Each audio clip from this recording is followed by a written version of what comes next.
Every woman on this planet has a message to share that someone needs to hear. And every day you don't share that message, someone is suffering. So you've got to live at the highest version of yourself. If not for you, for your kids, for your family, for others, find your purpose, find something you enjoy, something you're passionate about, something that satisfies you, and go for it. Get out there, take risks, don't isolate. You've just got to take a leap and be willing to try something new. Don't be afraid. It's never too late. Believe me, it's okay to pursue your own passions and create a life you deserve. A life you deserve now. If you have any doubts about yourself, give it up. Seek, find, go for the gold. It's your time now. Do it. I lost my husband at 45. Hit by life's unexpected turns, I found myself at a crossroads in midlife, grappling with the loss and the daunting task of starting over. But I discovered that it's never too late to rewrite your story. And if I can do it, so can you. Today, I want to answer some of the most frequently asked questions about midlife transformation. How to reinvent yourself in your 40s and 50s. How to recover after big life changes and more. So what motivated me to start my journey of reinvention in midlife? It was forced on me. Having lost my husband suddenly at age 45, I had this incredible sense of overwhelm. He died instantly, and we did everything together. It was such a traumatic moment for me that I really went into this mode of survival. And I know there are so many women out there that have experienced something very similar. It could be a loss of a job or a divorce, or even a loss of a loved one. Hopefully you've never experienced that, but if you have, I can relate to you.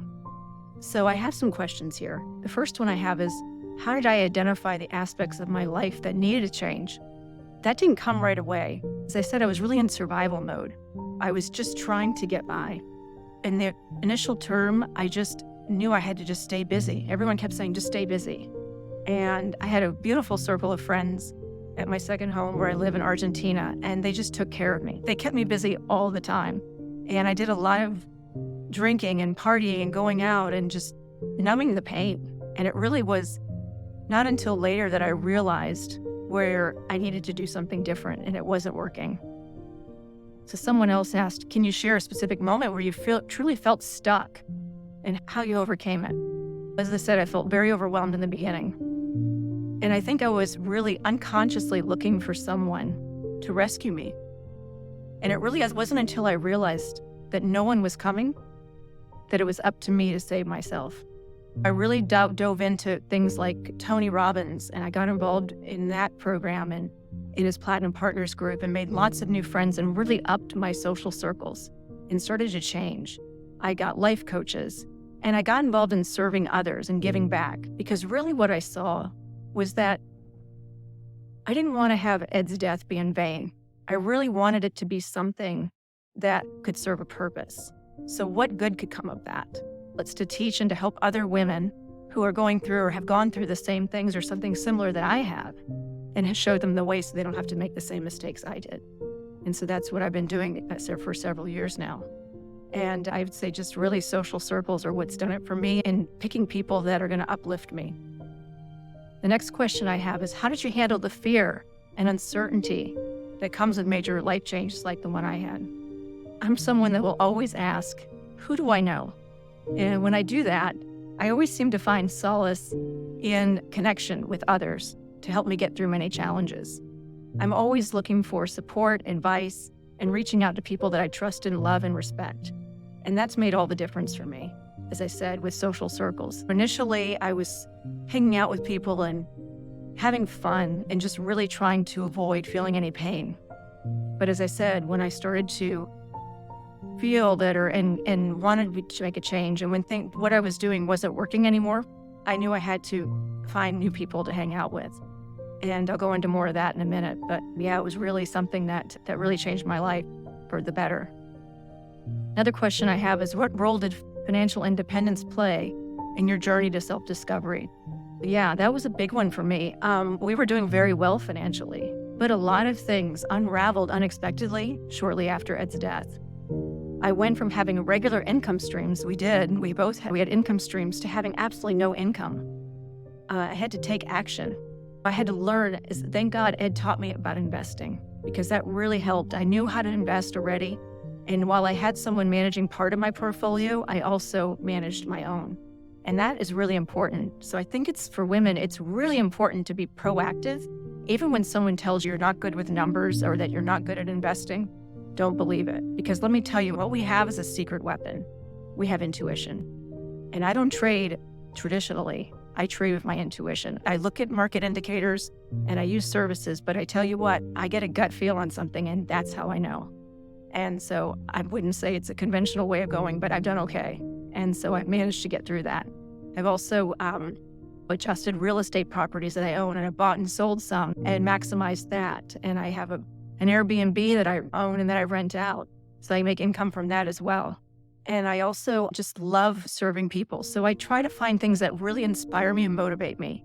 But I think anyone can invest, and there are ways to do it. And I'm happy to share that in another episode here, and we can talk about that. So feel free to ask questions. Put this in the comments in the chat. Let me know what you want to hear more about with these questions, and we'll continue and do these Q&As more. Maybe we can do a live soon. So let me know what you want to hear more about. The truth is, this is really important about finance, because I'm really big on this personal finance and investing for women, is that there's a statistic that says that divorced and widowed women can lose up to half their wealth in the aftermath. It's true. So I encourage you. It's easy to sometimes, when something happens, that we rely on someone else to tell us what to do, and we often lose. But they don't know our needs. So I really encourage you to learn now. And if you already are in the stage where I was, then start now too, because it's really important to know how to take control of your own finances. You want to be able to be self-sufficient. And again, as I said, no one's coming to rescue you. I thought so, and it's not happening. So it's really powerful and important that we take control of our lives, and that we are powerful in our financial endeavors, and that we can take care of ourselves. The next question is, how did you find the courage to pursue a new career path during midlife? Let me tell you, I tried a lot of things. I have been in a lot of startups, and I've failed a lot. In my case, I honestly could have just sit back and lived modestly and done absolutely nothing, but I'd have to live modestly. But the truth is, I wanted to maintain the lifestyle that I had when Ed was still alive. So I needed to find other ways to make income. And I've done a pretty good job of it. And we set ourselves up very well. But there were a lot of losses, a lot of things that I lost money in before he died that were decisions made with his company and his partners, and some other things that happened. There are things I can get into on Financial Talks about Social Security, where I lost his Social Security when he died because I was not yet 50 years old. So I literally went from having a very decent income, money coming in regularly, bi-weekly, to zero. And so I had to make changes. Now, luckily, I had enough liquid capital or equity to be able to do things with myself right away. I wasn't living paycheck to paycheck like so many are. But it really set me back. So I had to make some big decisions, and quick. So I encourage you to really think ahead, and we can do a talk on this about financial fitness. I love talking about financial fitness, so let's do that soon. All right. I think truly about how did I pivot is, I want to go back to that, is I was just courageous. It wasn't that I was just courageous. I would say I was just driven, and I was eager to pursue something new. I hadn't been working for 7 years when I retired with him, because we moved and he sold his company, and we moved to Argentina part of the time. And so I wasn't able to really work because we were back and forth so much. So I really didn't have anything current. I wasn't relevant in the business anymore. I had a great career before that, but I stepped aside after that. So I really got an opportunity to ask myself, what do I really like doing? And so I tried a lot of things. And I think that's the key, is to try things. But you know what? It's really important that you go in and say, pick one thing. That's what my first life coach told me. She said, you have so many things you're doing. Write them all down. She said, okay, pick one and just go with it. All right, so the next question. Can you discuss a time when your support network played a crucial role in your transformation?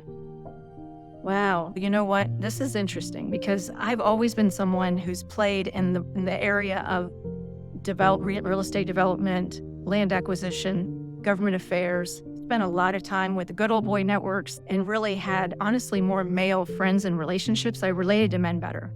But it really wasn't until after Ed died that I learned how to have female friends for real. Today, I have the tightest circle of female friends that I can't even begin to tell you how grateful I am for. They saved my life. And I think it's really important to do that. And I also changed my social circles, because what happened is that Ed was a good bit older, and so our friends were married couples, and we did dinner parties, and we'd get together with them and everything. But suddenly I felt so out of place, like I didn't belong. I felt like the third wheel, or like they just were inviting me as a pity. They pitied the widow.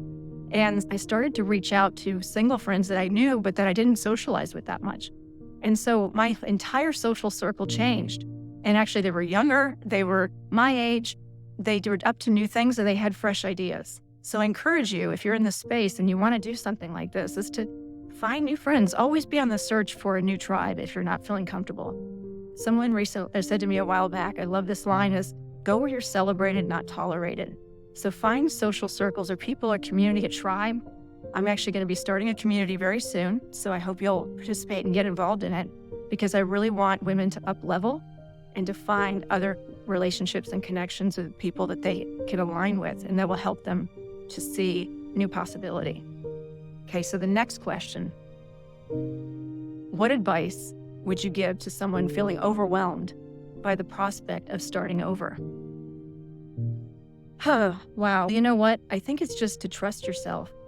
I say on the other side of fear is everything you've ever wanted. So you've just got to take a leap and be willing to try something new. Ask yourself, journal, write down things that are interesting that you want to try, and don't be afraid. It's never too late. Trust me. I can attest to this. It's never too late.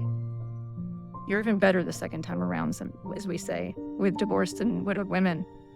I believe that we're even better the second time around. So you're not damaged goods. You're not like a reconditioned inkjet cartridge. You're a new and improved version of you. So go for it. Next question. What strategies do you recommend for building resilience in midlife? Same thing. Get out there. Take risks. Don't isolate. I'm talked to so many women lately, myself included, honestly, that we've been isolating, especially since the pandemic. And while we've modified our lifestyle to work from home, to do more things online, we're not connecting physically with people as much as we used to. So if you're isolating, get yourself out there. Get comfortable again with being around other people. It's really important for your mental health, just for your feeling good and to feel connected. So important. So definitely don't isolate. And the other thing is try something new, learn a new skill, join communities and groups that interest you. And the big one for me is give back and serve others. The next question is, how do you continue to find inspiration and motivation to grow? Wow, I feel such a sense of pleasure, as I've said, in serving others and sharing my knowledge and experience so women don't have to go through the same mistakes that I've made. It's very rewarding, I have to admit. And even when I'm scared sometimes and I don't feel like I have what it takes, I do it anyway. Because I know that every day I have a message to share, and we all do, and I believe this for you, that I believe that every person on this planet, every woman on this planet has a message to share that someone needs to hear. And every day you don't share that message, someone is suffering. So you've got to live at the highest version of yourself. If not for you, for your kids, for your family, for others, but you will find such joy and pleasure and satisfaction when you're doing that. So find your purpose, find something you enjoy, something you're passionate about, something that satisfies you, and go for it. Okay, so we have a question from Laura, one of our subscribers. She says, how can I rediscover my passions and interests during midlife and possibly turn them into a new career path or hobby? This is great. Here's what I would do. Make a list of what you love doing. It could be anything, gardening, it doesn't matter. Write down everything you can think of. And remind yourself, if you've been married for many years and maybe you're divorced, I found that sometimes we forget what we liked. We gave up things. Maybe we like to golf. Maybe we like to dance. And because we were married and we didn't do that in that situation, or maybe we had kids and we didn't have time, we give up those things and we often forget what we like. It's rediscovering your likes and dislikes, and then write them down and keep a journal. You know what I did? I did something really cool. I recorded on my phone in Otter. You can use any kind of recording. There's a recording thing on your phone. And just do a riff, like just talk to it. And just start talking about a particular topic that you're interested in. Think about something that you can talk about for, say, 5 to 10 minutes without any notes, and just go for it and see what comes out of that.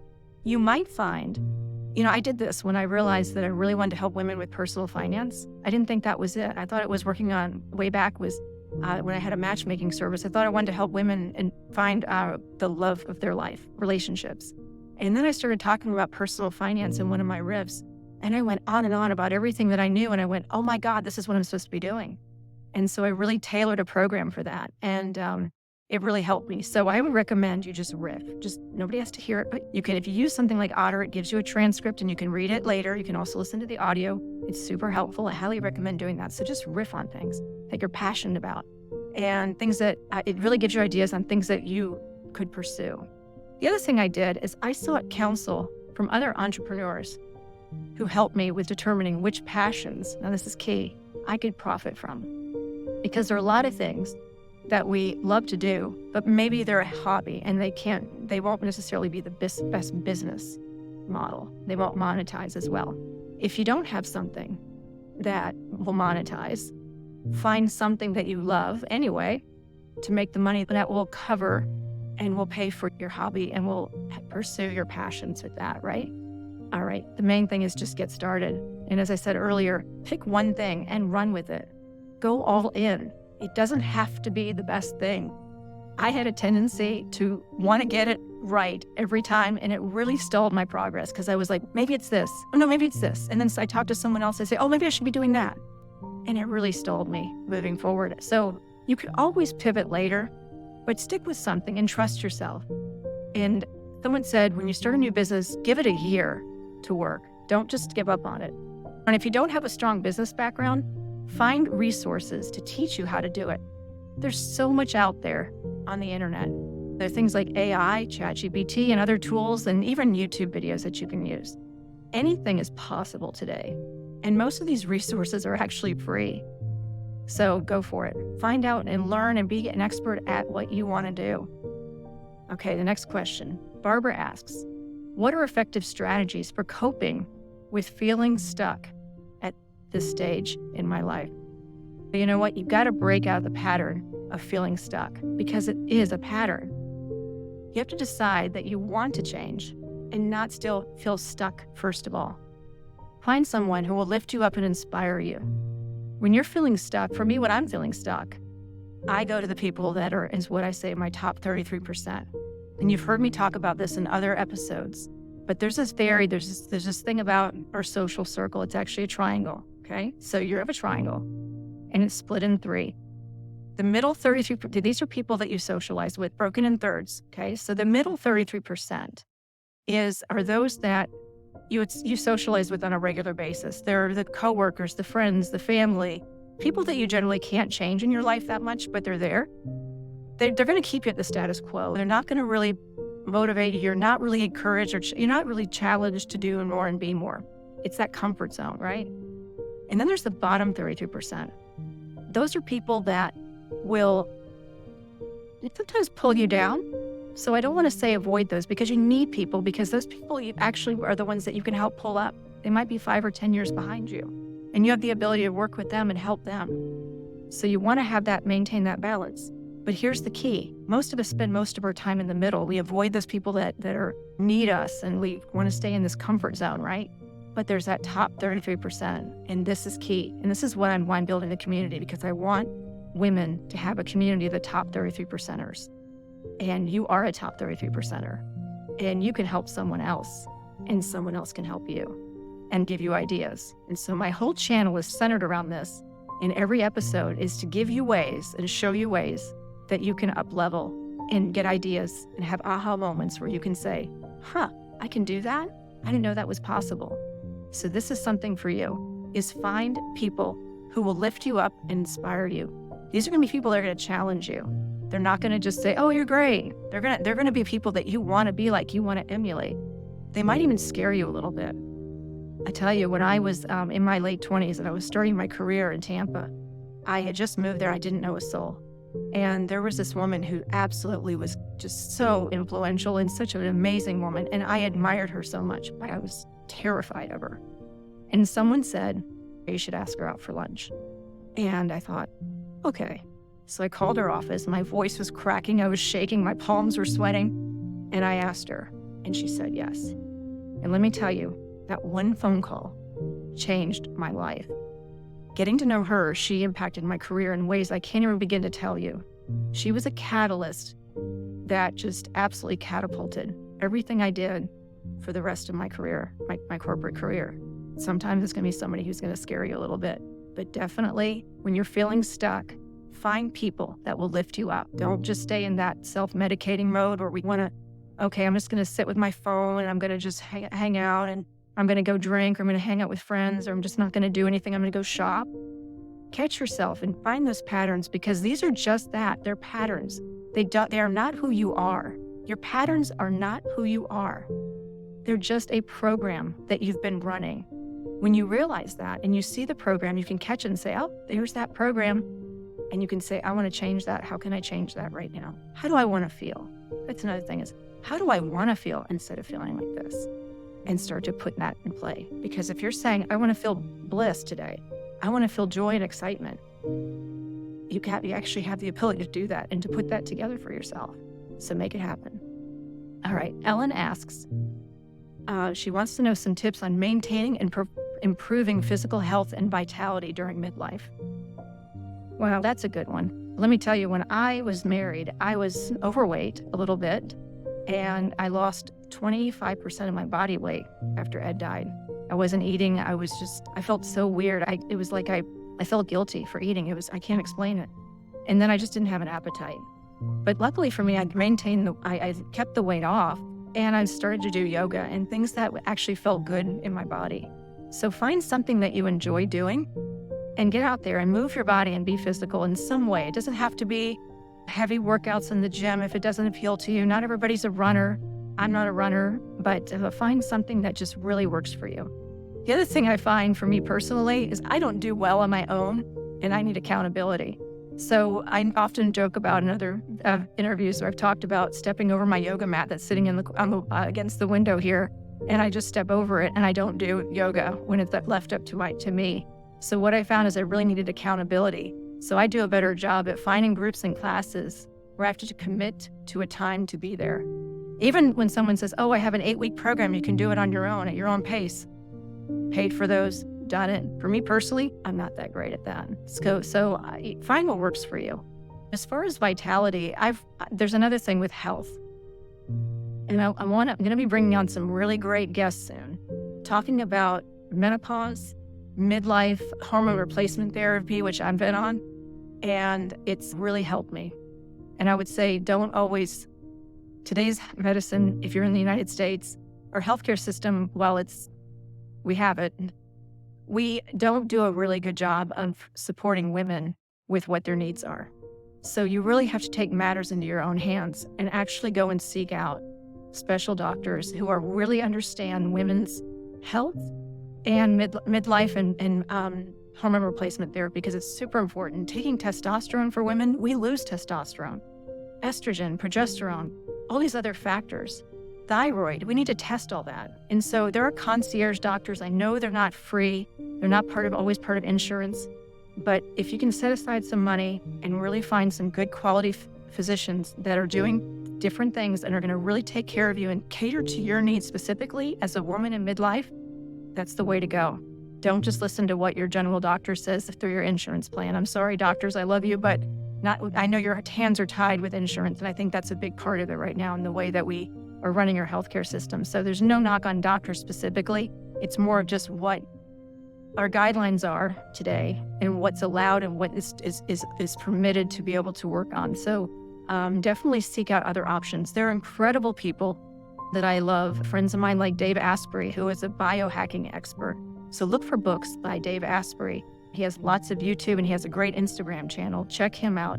Also, Dr. Mindy Peltz, she talks about midlife and metabolism and fasting, intermittent fasting, which I've been doing for a long time before I even knew what it was because I just didn't have an appetite. So generally speaking, for me, I have a cappuccino in the morning and then I don't get hungry till usually 2 or 3 in the afternoon. And I might have a little snack and start and break my fast. And I'll really only eat 1 meal a day, sometimes 2, but that's just for me personally. I wouldn't recommend that for everybody, but that's just what works for me. Again, go through and find some great people that are out there. I'm going to be interviewing people like Terry Tennant with the Tennant products, Dr. Tennant's products soon. She's a good friend of mine. And we've got Dr. Natalie Ledbetter, and you're going to love them. So stay tuned because I'm going to be bringing some really cool content on this very topic. All right, let's see. What else do we have here?